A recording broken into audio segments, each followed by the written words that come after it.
नमस्कार साथियों, स्वागत आपका अभिनंदन आप ही के YouTube चैनल पर। सबसे पहले तो दोस्तों ये वीडियो देखिए। उत्तराखंड उपनल संविदा कर्मचारी संघ की प्रदेश और जिला कार्यकारिणी पदाधिकारी द्वारा आज माननीय मुख्यमंत्री जी से चंपावत में मुलाकात नियमितीकरण में हो रही देरी से कर्मचारियों में उत्पन्न हो रहे रोष में अवगत कराया गया है। बहुत इंपॉर्टेंट वीडियो दोस्तों। कार्यकारिणी राज्य स्थापना दिवस पर नियमितीकरण नियम लागू करने के लिए आग्रह किया था।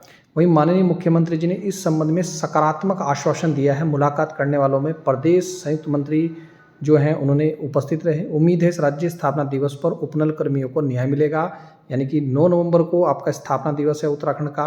देखिए यहाँ पर उपनल संविदा आउटसोर्स कर्मचारी मुख्यमंत्री जी से मिले और उन्होंने अपनी बातें रखी।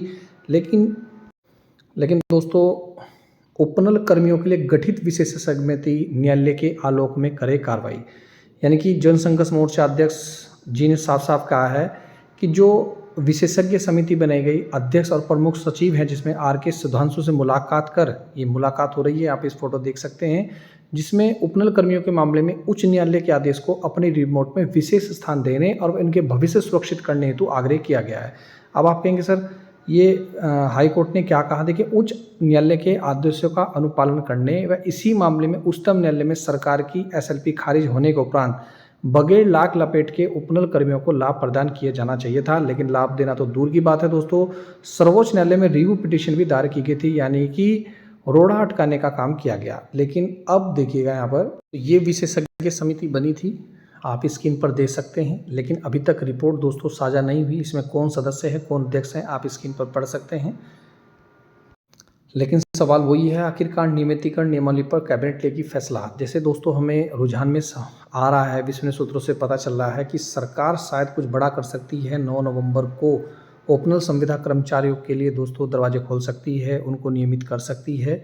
कैबिनेट उससे एक बैठक और होनी है। कैबिनेट आखिर कब लेगी फैसला? क्योंकि अभी जो 8 अक्टूबर को अभी जो कैबिनेट की बैठक हुई है, 2 कैबिनेट की बैठक हो चुकी है, उसमें किसी भी तरीके से दोस्तों यहाँ पर बात विचार किसी तरीके का नहीं हुआ है।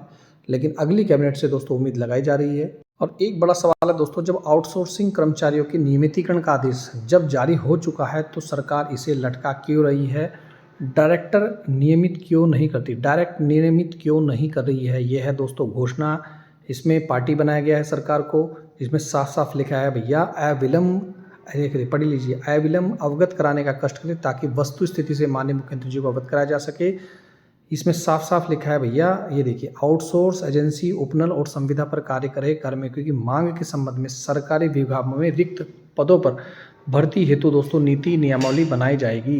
ये कार्मिक विभाग, लेकिन आज इतना समय होने के बाद भी दोस्तों अभी तक जस की स्थिति बनी हुई है। देखिए दोस्तों, उपनल संविदा कर्मचारियों की सबसे पहली मांग है समान कार्य के लिए समान वेतन, नौकरी की स्थिरता और स्थायी दर्जा मिलना चाहिए, न्यूनतम वेतन अधिनियम अनुसार उनको भुगतान मिलना चाहिए, सभी सामाजिक सुरक्षा योजना का लाभ मिलना चाहिए और घंटे से अधिक कार्य करने पर ओवर टाइम का क्या मिलना चाहिए? भुगतान मिलना चाहिए। कहीं ना कहीं ठेकेदारी प्रथा का अंत होना चाहिए।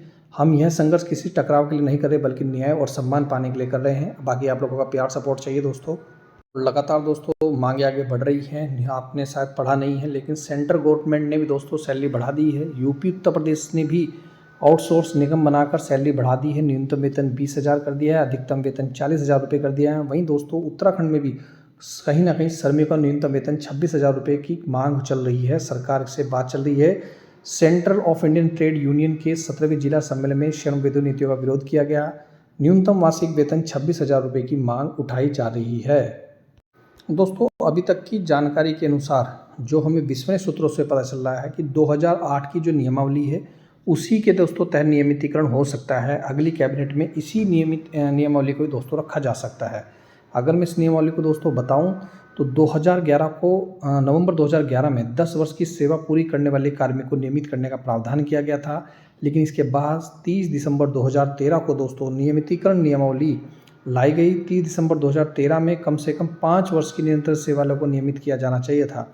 लेकिन इस आदेश का दोबारा से अवलोकन किया गया, तय किया गया हाई कोर्ट के स्टे ऑर्डर के बाद 4 दिसंबर 2018 को 10 वर्ष पूर्व यानी कि 4 दिसंबर 2008 तक जो काम कर रहे हैं, चाहे वो दैनिक वेतन वाले हों, चाहे कार्य प्रभावित वाले हों, संविदा वाले हों, नियत वेतन, अंशकालिक, तटस्थ रूप से नियुक्त कार्मिक को नियमित करने का प्रस्ताव किया गया। लेकिन इसके बाद 2013 की नियमावली में 4 के उपनियम 1 में संशोधन किया गया। उसमें साफ साफ लिखा गया भैया कि कि जिसको 10 साल की सेवा हो चुकी है कंप्लीट, पहले 5 साल वाले को भी नियमित करने की बात चली थी, लेकिन वो अब कोर्ट ने भी मना कर दिया। जिसको रेगुलर 10 साल की सेवा हो चुकी है दोस्तों, उसी को नियमित किया जाएगा। देखिए दोस्तों, सरकार चाहे कुछ भी कर ले, लेकिन इस बार आप लोग नियमित होंगे, नहीं तो देखिए दोस्तों 2027 में इलेक्शन है, सरकार को खामियाजा भुगतना पड़ सकता है, क्योंकि वादे करके दोस्तों भुला नहीं जा सकते। सरकार 2008 तक संविदा पर लगे कर्मचारियों को नियमित करने की बात कर रही है। यह मुद्दा अब से नहीं है दोस्तों, 10 से 15 साल से लटका हुआ है। 2013 नियमावली भी आई, उसमें कई खामियां आई, लेकिन कर्मचारियों को राहत नहीं मिली। 2025 में नई नियमावली बात आ रही है, लेकिन कर्मचारी को कब तक नियमितीकरण का झुंझुना थमाया जाता रहेगा।